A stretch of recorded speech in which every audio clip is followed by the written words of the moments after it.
got liberty. We got liberated from death of the lake of fire. When you reject the Passover and these holy days, you reject liberty, man. And woman. These holy days is a shadow of Christ. It's about him. Zechariah 9, verse 9.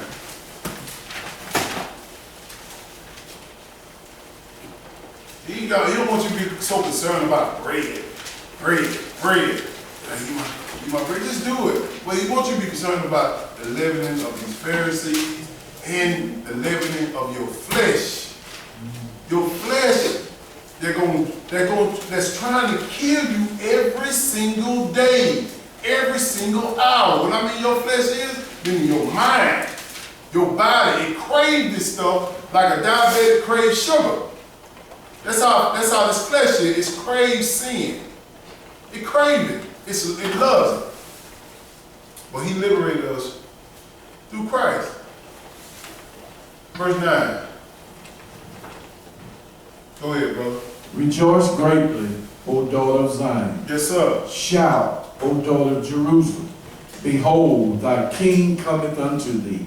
He is just, having salvation, lowly, and riding upon an ass, and upon a coat the foal of an ass. Who's that king? Talking about Jesus right here. He will prophesy doing this in the Old Testament. This is how he liberated us. This is when you understand what he did from the old and the new, that's liberation. Because he died for us. Go ahead. And I will cut off the chariot from Ephraim, and the horse from Jerusalem. Yes, sir. And the battle bow shall be cut off, and he shall speak peace unto the heathen, and his dominion shall be from sea to sea, even to sea, and from the river even to the ends of the earth. If you guys don't understand, this is the war Armageddon he's talking about. When he said he's going to cut off the bow, he's going to cut off the horses' chariots from Jerusalem, the bow shall be cut off, and shall speak peace unto the heathens. Meaning there's going to be peace on this earth with all other nations. Heathen mean nations. These different nations that's not Israel, they call them heathens. And he says, and his dominion shall be from sea even to sea. That's future right there. Christ ain't reigning right now on David's throne. This talking about future, what he's going to do after the war Armageddon. He's going to proclaim peace upon the earth. Go ahead. As for thee also, by the blood of thy covenant, I have sent forth thy prisoners out of the pit wherein is no water. He delivered us from the pit that where there is no water. Where is that? Lake of fire. Just like the wells without water. These preachers that don't have no type of truth in them. He's delivering us from this by the blood of the covenant. What's the blood of the covenant? It takes blood to remove sin. The covenant he had with us, he died on the cross, and his blood was sufficient for all. That's the last sacrifice.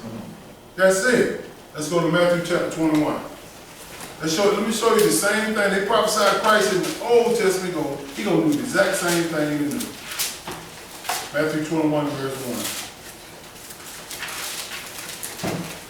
1.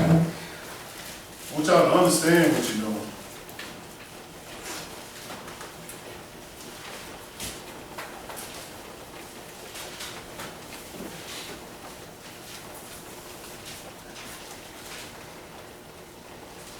Matthew 21, verse 1. Let's look at Jesus fulfilling this prophecy in the flesh now. Go ahead. And when they drew nigh unto Jerusalem, and were come to Bethphage, I guess that's how you say it, unto the Mount of Olives, then sent Jesus two disciples. Yes, sir. Saying unto them, go into the village over against you, and straightway you shall find an ass tied, and a colt with her. Loose them, bring them unto me.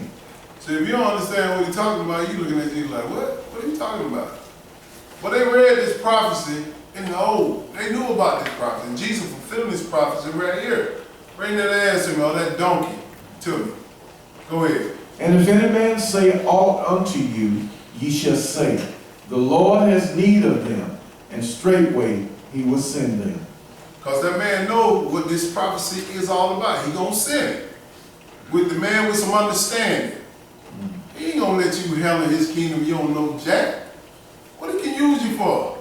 You gotta know something. Go ahead. All this was done that it might be fulfilled which was spoken by the prophet, saying. That was in what prophet spoke that? We just read about it. Zechariah, right? Go ahead. Tell ye the daughter of Zion, behold, thy king cometh unto thee, Yes, sir. meek and sitting upon an ass, and a coat, the foal of an ass. Yes, sir. Go ahead. And the disciples went and did as Jesus commanded them, and brought the ass and the coat, and put on them their clothes, and they set him thereon. Go ahead. And a very great multitude spread their garment in the way. Others cut down branches from the tree, strawed them in the way. Yes, sir. Go ahead. And the multitude that went before and that followed cried, saying, Hosanna to the Son of David. Blessed is he that cometh in the name of the Lord. Hosanna in the highest. When they seen Jesus come, they said, Hosanna, which is saved now. That's what he was coming for, to save the creation. He was coming to die. He was coming to set us free, give us that liberty, because we were sealed to the lake of fire if he didn't die. This is what Passover is all about. This is what all his holy days are all about. It's telling a sign of him. It's symbolic. Let's go to 1 Corinthians chapter 5. This will be the last one. But Jesus can't save us, and we are willing sinners.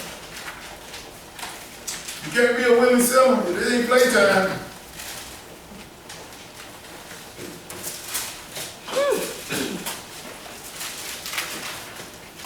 First Corinthians chapter 5 and verse 1. Go read 1 and jump to 6 and 8. This is why we here. To learn about this leaven, this sin. Not just learn about bread.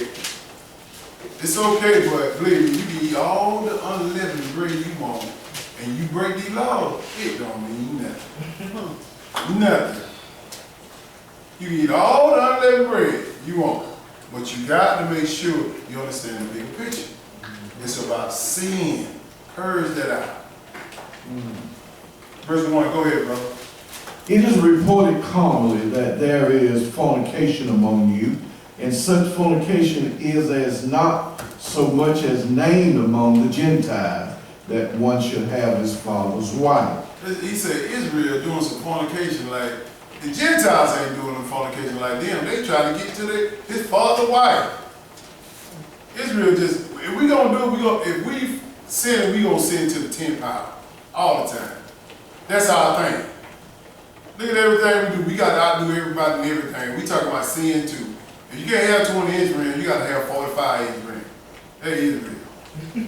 You can't have just one woman. You got to have 3, 4, 5, 6, 7, 8 women. Fornicate to the highest. This is what it is.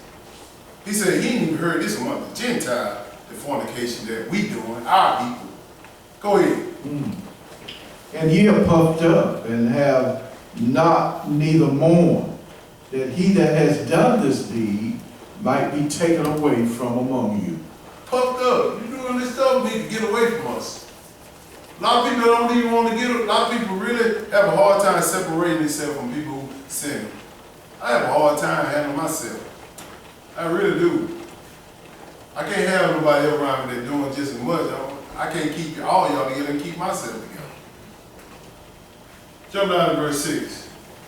Go ahead. Your glory is not good.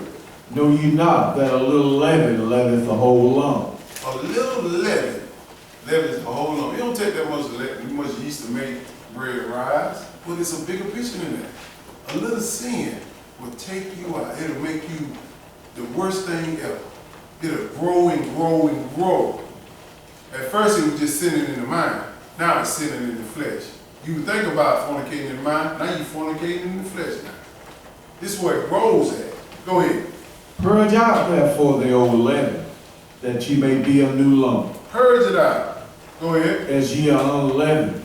For even Christ our Passover is sacrificed for us. Yes, sir. Go ahead. Therefore, let us keep the feast, not with old leaven, neither with the leaven of malice and wickedness, but with the unleavened bread of sincerity and truth. This is what we got to keep the feast with. Not wickedness, malice. Don't be wicked. Wicked is breaking the law. He said keep the sincerity, the bread of sincerity and truth. That's the law in Jesus. Jesus is the bread of life. So it's much more than just eating bread for this feast. It's about eating bread with eating unleavened bread and eating bread. It's more than that. It's talking about purging the sin out your life. This is what this feast is all about. Purging sin. So, hope everybody understands about this feast. We're gonna stand and say the prayer. Prayer with school.